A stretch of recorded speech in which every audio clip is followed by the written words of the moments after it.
Welcome to use. నేను సింధు. ఈరోజు అయితే మనం వరంగల్లో ఉన్నాము. వరంగల్ అనగానే మనకి ఏం గుర్తొస్తుంది? కాకతీయ సామ్రాజ్యం గుర్తొస్తుంది. కాకతీయ సామ్రాజ్యం అంటే మనకి ఎవరి పేరు గుర్తొస్తుంది? ముందుగా రాణి రుద్రమదేవి పేరు గుర్తొస్తుంది.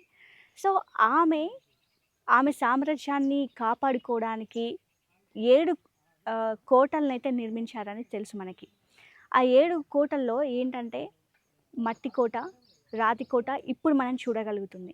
సో మట్టి కోట దగ్గర ప్రజెంట్ నేను ఉన్నాను. ఇక్కడ భూగర్భం నుంచి బయటపడిన వెలుగు చూసిన ఒక ఆలయం అయితే కనిపించింది. ఆ ఆలయం దగ్గర నేను ఉన్నాను. అసలు ఒక 8 ఇయర్స్ అంతకంటే ముందు ఇది బయటపడింది. ఆ తర్వాత నుంచి సోషల్ మీడియాలో చాలా వైరల్ అయిపోయింది. సో కాకతీయులు అని అంటే మనకి చాలా వాళ్ళ కళా సంపద, ఇలాంటి గుళ్ళు, నిర్మాణ శైలి అనేవి చాలా వదిలిపెట్టి మనకి వారసత్వ సంపదగా వదిలిపెట్టి వెళ్ళారు. వాటిని కాపాడుకోవాల్సిన బాధ్యత మనపైన ఉంది. నెక్స్ట్ జనరేషన్కి ఇవ్వాల్సిన బాధ్యత కూడా మనపైన ఉంది. సో ఇప్పుడైతే ఈ అండర్ గ్రౌండ్లో నుంచి బయటపడిన టెంపుల్ దగ్గర ఉన్నాను కదా, ఒకసారి లోపలికి వెళ్ళి చూద్దాము. అసలు ఎలా ఉంది, ఇప్పటికి కూడా అంతే స్ట్రాంగ్గా ఉందా, ఆ కన్స్ట్రక్షన్ ఎలా ఉంది అనేది తెలుసుకునే ప్రయత్నం చేద్దాం రండి. మొత్తం ధ్వంసం అయిపోయింది ఆల్మోస్ట్. సో ఇది ఐ థింక్ మెయిన్ ఎంట్రన్స్ అనుకుంటా, మెయిన్ గర్భగుడి అనుకుంటా.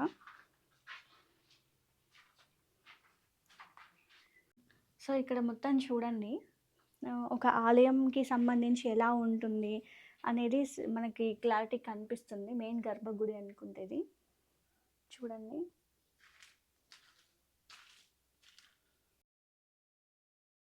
ఇప్పటికి ఇంత భూగర్భంలో ఉన్నా కూడా, దీన్ని మళ్ళీ తీసినా కూడా అసలు ఇంత మాత్రం కూడా చెక్కు చెదరకుండా ఇది ఇట్లనే ఉన్నది ఈ కట్టడము. ఒకసారి ఇట్రండి.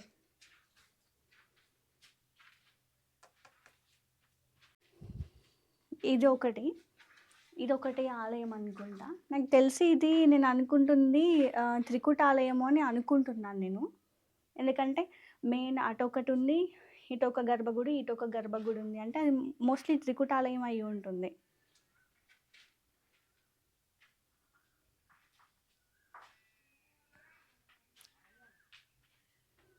సో చూడండి, ఇక్కడ ఈ రాయి చూస్తున్నారు కదా, ఈ రాయి ఏంటంటే నార్మల్గా ఇట్లా హోల్స్ ఉన్నాయి కదా, ఈ హోల్స్ ఏంటంటే గుళ్ళల్లో లోపల వెంటిలేషన్ కోసం బయట వెలుతురు లోపలికి వచ్చి ఆ వెలుతురు కనిపించడానికి ఈ పెట్టారనమాట. ఇలా హోల్స్ అనేటివి ప్రతి గుళ్ళల్లో చూస్తున్నాం మనం అప్పుడు పురాతన ఆలయాల్లో.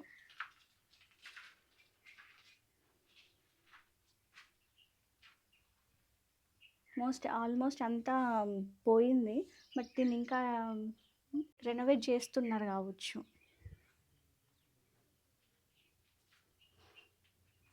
ఇంకా నడవడానికే చాలా ఇబ్బందిగా అనిపిస్తుంది. అసలు ఎందుకు ఇబ్బంది అని అంటే, నార్మల్గా చూడండి, అసలు కాలు పెడితే ఎక్కడ గాజు ముక్కలు గుచ్చుకుంటాయో అని భయం వేస్తుంది. తాగేసి బాటిల్స్, బీర్ బాటిల్స్, అన్నం తిన్న ఇస్తారాకులు అన్నీ ఇక్కడ పడేసిర్రు. లోపలికి వెళ్దాం ఒకసారి.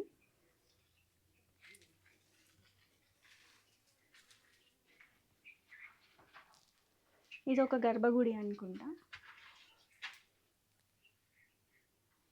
చూడండి అసలు ఎంత గొప్పగా చెక్కారు. అసలు ప్రతి ఒక్క ఇది కూడా ఇప్పటికీ కూడా క్లారిటీగా కనిపిస్తుంది.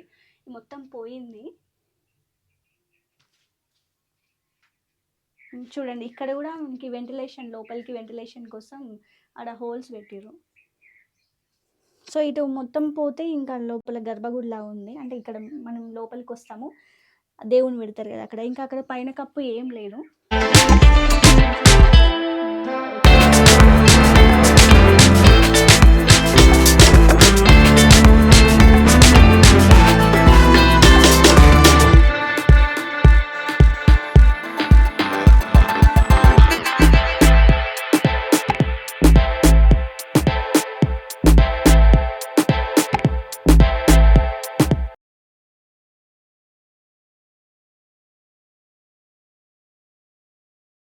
సో ఇక్కడ పైన కనిపిస్తుంది కదా, అది కంప్లీట్గా ఇది మట్టి కోట అనమాట. ఆమె ఫస్ట్ చెరువు ఉంటుంది, అంటే చెరువు చిన్నగానే ఉంటది. ఆ చెరువు తర్వాత ఫస్ట్ కనిపిచ్చేది మనకు మట్టి కోట. ఆ మట్టి కోట ఇదనమాట. చాలా పెద్దగా ఉంది. బండి మీద ఎళ్తుంటే మాకు ఇంకా ఇంకా వస్తూనే ఉంది. ఇంత పెద్దగుందా అని జెప్పేసి అనిపిస్తది. అంటే ఎంత స్ట్రాంగ్‌గా కట్టారో మనకు అర్థమవుతుంది గదా! సో, ఇటువైపుకెళ్ళి చూద్దాము.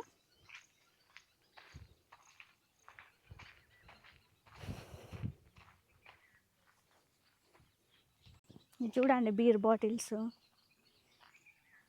వాటర్ బాటిల్స్, చెత్త అంతా.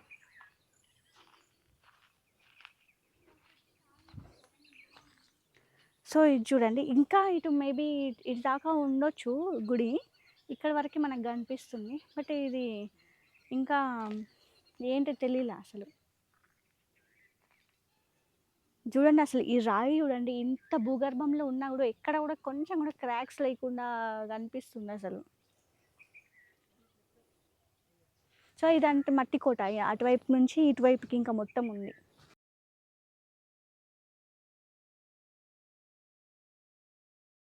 సో, మనకి శాతవాహనుల తర్వాత కాకతీయ రాజులు. తెలుగు రాష్ట్రాల్ని పాలించిన వాళ్ళు.